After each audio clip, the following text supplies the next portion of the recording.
Hola profe, hola compañeras, mi nombre es Almirón María Florencia.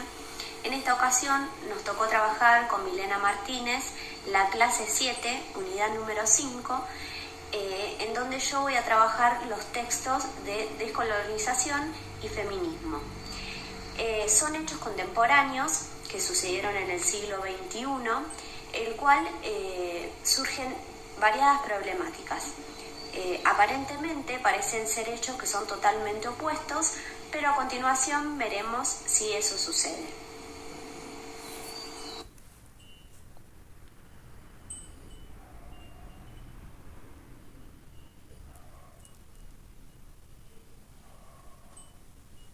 La descolonización. Son movimientos de liberación que surgen en lugares colonizados, a mediados de la segunda mitad del siglo XX. Ellos ponen en el centro de atención sus reflexiones y consideraciones sobre el tema de la colonialidad. Hoy en día, en la actualidad, podemos ver que todavía hay países que son colonizados, como así también hay países que ya no lo son.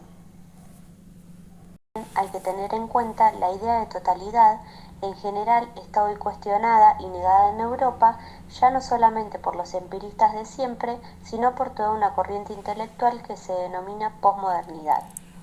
Esta idea de totalidad es un producto en Europa y tales ideas han estado además asociadas a prácticas políticas indeseables detrás del sueño de racionalización de la sociedad. Lo que hay que hacer es algo muy distinto, liberar la producción del conocimiento, de la comunicación, de la reflexión y de los baches de la racionalidad modernidad europea. La colonización y dominación es un proceso el cual implicó la brutal concentración de los recursos del mundo bajo el control y el beneficio de una reducida minoría europea. Fue establecida como una relación de dominación directa, política, social y cultural, y también se la conoce como colonialismo.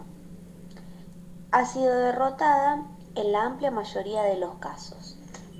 Dicha estructura de poder fue y todavía es el marco desde el cual operan las otras relaciones sociales de tipo clasista o estamental.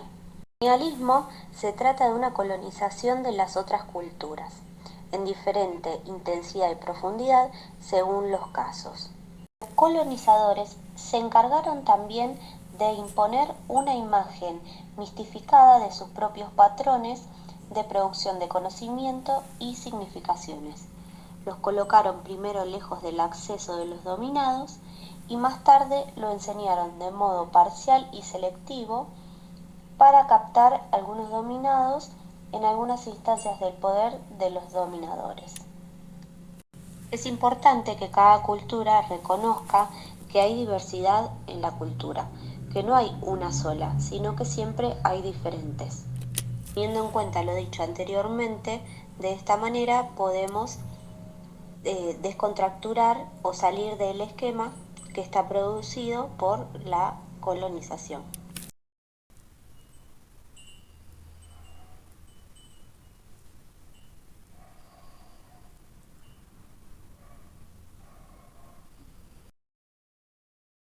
El feminismo es un movimiento muy heterogéneo y no es solo uno, sino que hay muchos feminismos en distintos tiempos. El feminismo lo que plantea es una consolidación del patriarcado, de la figura del yo varón superior a la mujer. Entonces lo que hay que hacer es despatriarcalizar las relaciones. El feminismo y la descolonización explotan en la actualidad y lo que están desarmando y descubriendo es un sistema de dominación basado en la colonialidad del patriarcado.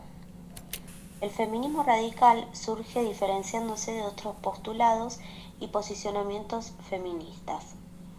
El feminismo radical como movimiento va a coincidir en puntos centrales que fortalecerán su posicionamiento frente a las otras corrientes. Por ejemplo, asumen una definición de patriarcado. sostienen una crítica androcéntrica en donde todos los ámbitos de producción y fundamentalmente en el espacio del saber y conocimiento coinciden en los análisis de la relación entre sexualidad, poder y política. A su vez, surgen nuevos conceptos vinculados a nuevas denuncias feministas tales como la violencia patriarcal. Al mismo tiempo, el feminismo radical fue desacreditado conceptualmente por los feministas marxistas que lo etiquetaron de feminismo cultural. La construcción de los posibles. En este caso, Judith Butler hace un enfoque central en la discusión sobre la representación política en el feminismo. Elabora una perspectiva propia que denominará teoría de la performatividad. Este nuevo enfoque propone considerar al sujeto de manera relacional e identificar las operaciones de poder. De esta manera se corre tanto de las posturas deterministas, las cuales plantean la existencia de una esencia que determina al género, macho o hembra, determinan al varón o mujer, como de las posturas que presentan la autonomía del sujeto, es decir, que tienen capacidad de tomar sus propias decisiones y elegir, por ejemplo, su género. Podemos ver que Butler explica el género performativo. Dice que no hay una sustancia previa a las expresiones de género de la cual éstas dependan, sino que por el contrario, el género se construye en cada palabra, en cada acto, en cada gesto y estilos performativos. La identidad es efecto de esa performatividad y la identidad ya no puede ser pensada sino como un efecto creado por tales actos performativos. Es decir, que estas expresiones de géneros configuran en una cadena de actos repetitivos las identidades masculinas y femeninas. Por último, tenemos La justicia social por Nancy Fraser, que propone las relaciones sobre los relatos empíricos a gran escala, los cuales no fueron fundamentalistas y serían buenas herramientas para las feministas, ya que permiten identificar los patrones de las relaciones de género a lo largo de la historia. También desarrolló el feminismo pragmatista, que sería la reconciliación de los postulados de la teoría crítica. Sostiene que el feminismo necesita tanto de la desconstrucción de sentido como de la reconstrucción, la proyección y un horizonte de utopías. También considera que se debería hablar de la palabra mujer, sin embargo, no debemos cometer el error de categorizarla. Para eso, promueve un feminismo pragmatista, a diferencia que identifica los conflictos de intereses que se dan entre las mujeres de las distintas clases sociales, orientación sexual y etnias. Hola, profe y compañeras. Continuando con la unidad 5, voy a desarrollar lo que es el texto La guerra contra las mujeres de Rita Segato, donde se plantean los problemas de feminismo contra la violencia de género, el patriarcado, el binarismo, la política feminista. Voy a hablar de esos ítems principalmente y desarrollar cada uno de ellos.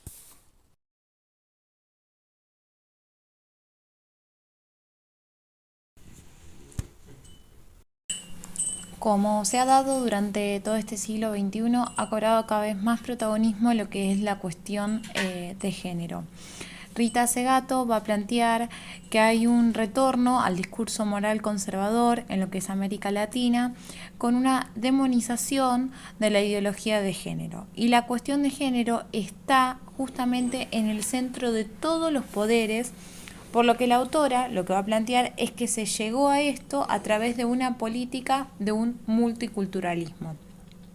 Pero a su vez, el avance en lo que es en el plano de los derechos, en el reconocimiento de las minorías, no modificó lo que es la máquina capitalista a gran escala. No se vio afectada en su mayoría. Pero sí aparece lo que es la cuestión del patriarcado. Y con esto viene de la mano la violencia patriarcal. Con violencia patriarcal nos referimos a aquella violencia que está justificada en la supuesta superioridad biológica que tiene el varón por sobre la mujer. En relación a esto, en el texto va a hablar de dos términos que son dueñidad y señorío, que están relacionados con un concepto más feudal, con un concepto más a la colonización. Por eso decíamos que el primer texto pareciera en una primera instancia que no se vincula con el feminismo, pero sí se vincula, porque bueno, tiene que ver la dueñidad y el señorío con este concepto feudal, donde por ejemplo antiguamente en la colonización, cuando un feudal se apoderaba o adquiría un terreno, adquiría con él todos los habitantes y entre ellos el poder que podían tener por sobre esos habitantes. Entonces se habla de este concepto de dueñedad y señorío. Esto quiere decir que se considera a las personas como objetos apropiables por un dueño, por un señor, y que ese señor o dueño dispone absolutamente de todo de la otra persona. Depende, se hace dueño de su vida, de su salud, de su sexualidad, de absolutamente todo. En cuanto a lo que es la violencia de género, Rita va a hablar de que es una violencia que está instalada a nivel social, que durante mucho tiempo fue invisibilizada y naturalizada por este patriarcado, por esta visión retrógrada, donde la violencia de género era una cuestión de poder, en donde el macho, el hombre, tenía que demostrar, tenía que exhibir en público ese poder, porque si no, no era considerado como hombre con todas las letras. Entonces, el poder en sí opera como una expropiación, es decir, que le quita a la mujer la posibilidad de decidir sobre su propio cuerpo. Ese patriarcado es lo que hay que desarmar, desmontar. Eso es lo que nos propone la autora. Y a su vez va a hablar del concepto de binarismo, que es justamente lo binario, es que hay dos valores, uno la mujer y otro el varón, pero dentro de esos dos valores lo que tiene el binarismo es que uno es bueno y otro es malo. En este caso, refiriéndose a la violencia de género y el patriarcado, el binarismo está visto como que el hombre es la figura de aquello que está bien. El gran desafío del feminismo es desmontar ese binarismo para domesticar lo que es la política, es decir, llevar lo doméstico a la política y poder desarmar ese binarismo público-privado y recuperar la sociabilidad y la política al estilo doméstico y llevarla adelante como lo realizarían las mujeres, que es muy distinta a cómo la realizan los hombres. Entonces, cuando la autora nos habla de hacia una política en clave femenina, es justamente referente a que hay que retejer, y en este retejer se debería de realizar desde la cercanía, desde reconstruir esos vínculos sociales, rescatando y reviviendo la forma de hacer política propia que tiene la mujer.